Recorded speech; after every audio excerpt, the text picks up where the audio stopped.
નું વર્ષ ચૂંટણીનું વર્ષ છે. લોકસભા ચૂંટણીમાં તમામ લોકો મતદાન કરશે. આપણી સાથે યાત્રિકો છે. યાત્રિકોનું મૂળ જાણીશું. અમદાવાદની આ એમટીએસ બસ છે જેની અંદર તમામ લોકો છે તેઓ બસમાં મુસાફરી કરી રહ્યા છે. તેઓ શું માની રહ્યા છે તે જાણવાનો પ્રયાસ કરીશું. તમારાથી શરૂઆત કરીએ. તમે શું કરો છો અને તમારું નામ? હું સંજય શાહ શાહપુરથી રહું છું.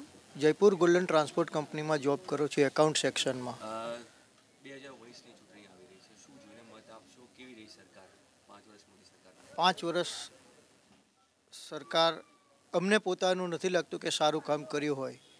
નોટબંધી અને જીએસટીને કારણે ધંધા રોજગાર ઉપર ખૂબ જ અસર પડી છે. રોજગારીનો મુદ્દો પહેલો છે. આજે ઘણા બધા છોકરાઓ એવા છે કે જે MBA થયેલા છે એમને નોકરી મળતી નથી, અને નોકરી મળે છે તો 5-7 હજાર રૂપિયાના પગારમાં મળે છે. બેકારીનો મુદ્દો ખૂબ જ અગત્યનો છે. બેકારીનો મુદ્દો મોટો છે. કાકા, તમે સરકારો જોઈ છે. 5 વર્ષ મોદી સરકારના કેવા રહ્યા તમારી દ્રષ્ટિએ? તમારું નામ અને તમે શું કરો છો? ઘનશ્યામભાઈ પટેલ. 5 વર્ષ કેવા રહ્યા મોદી સરકાર? સારા ગયા. આમ તો કયા મુદ્દા રહ્યા જે તમને કામ હે યુપીએ સરકાર કરતા ફરક શું લાગ્યો 5 વર્ષમાં? કંઈ કામ કંઈ ફેરમાં કશું જ નહીં, બધું સરખું જ છે.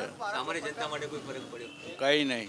મોદી સરકારના તો 5 વર્ષ સારા રહ્યા છે અને આગળ બી સારા રહેશે અગર મોદી સરકાર આવશે તો. મોદી સરકાર આવશે. અન્ય લોકો સાથે પણ વાત કરીશું. ઘણા લોકો છે બસની અંદર, તેમને પૂછીશું શું માની રહ્યા છે તેઓ. તમે વડીલ, તમારું નામ અને તમે શું કરો છો? મારું નામ ડાયાભાઈ પટેલ. હું પ્રદીપ ઓવરસીઝમાં ડાઇંગ માસ્ટર છું. તમે શું માનો છો? 5 વર્ષ કેવા રહ્યા મોદી સરકાર? 5 વર્ષમાં 70 વર્ષમાં સૌથી સારા 5 વર્ષ રહ્યા છે. એમટીએસમાં પણ બસોની સગવડ સારી છે. બીજું કે ટ્રાફિકની સમસ્યાઓ માટે સરકારે કેટલા બધા બ્રિજ બનાવ્યા છે, સારા સુપરફાસ્ટ રસ્તાઓ બનાવ્યા છે. નોટબંધી અને જીએસટી એ તો જે ચોરી કરીને બિઝનેસ કરતા હતા એમને જ તકલીફ પડી છે, બીજા કોઈને તકલીફ પડી નથી. જે મુખ્ય મુદ્દાઓ હતા મોદી સરકારના, રામ મંદિર, પાકિસ્તાન, આ મુદ્દા ઉપર કામ થયું લાગ્યું? કે પાકિસ્તાનનું ત્રાસવાદી પ્રવૃત્તિમાં એવું છે કે છેલ્લા 5 વર્ષમાં મોટા મોટા શહેરોમાં કોઈ બોમ્બ ધડાકા કે કોમી તોફાનો થયા નથી. ત્રાસવાદીઓ અંદર ઘૂસતા જ એમને ઠાર કરવામાં આવે છે. અને બીજું કે રસ્તા અને પાણીની સગવડો તો છે જ. વરસાદ ઓછાના અભાવે બ્રિજો બંધોમાં પાણી ઓછું ભરાયું છે, એ થોડી તકલીફ રહેવાની, પણ એ કુદરતી છે. કાકા, તમારું નામ શું છે? તમે શું કરો છો? મારું નામ અમૃતભાઈ પટેલ. 5 વર્ષ કેવા રહ્યા મોદી સરકારના? બહુ સારા રહે. કયા મુદ્દાઓને જોઈને તમને લાગ્યું કે કામ થયું છે? હા, કયા મુદ્દાઓ એવા રહ્યા કે જે તમને લાગ્યું એ કામ થયું એ મુદ્દા ઉપર? બધા મુદ્દાઓ સારા રહે છે. સરકાર આર્થિક અનામત લાવી છે.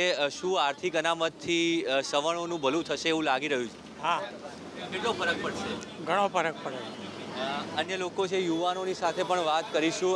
તમારું નામ શું છે? તમે શું કરો છો? સુરેશભાઈ પ્રજાપતિ, LIC એજન્ટ છું. 5 વર્ષ મોદી સરકારના કેવા રહ્યા? મોદી સરકાર સારું કામ કર્યું છે. મોદી સરકાર કોશિશ કરે છે કે કામ અચ્છું થાય, ને વિપક્ષવાળા બધા છે ને આ તમને આગળ વધવા નથી દેતા. આ બધા મુદ્દા નીકાળીને તમને રોકવાની કોશિશ કરે છે, મોદીને હટાવવાની કોશિશ કરે. લેकिन મોદી બધું સારું કામ કરે છે और सरकार इंडिया के लिए ये बहुत अच्छा काम होगा. અન્ય લોકો પણ છે, એમની સાથે વાત કરીશું.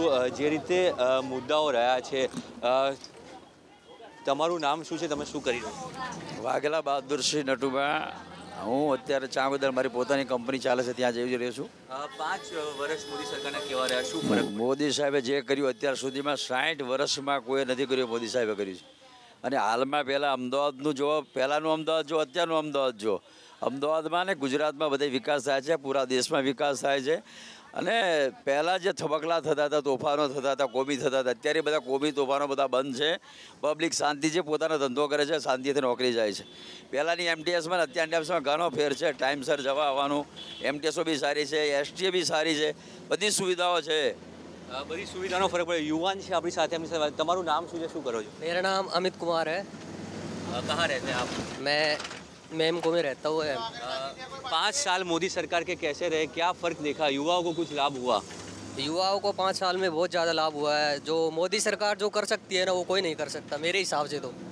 अभी ये जो 10% आर्थिक आरक्षण का बिल आया है, क्या उससे फ़ायदा होगा? आप मानते हैं आरक्षण का मुद्दा हमेशा राजनीति का मुद्दा रहा है, कितना लाभ होगा?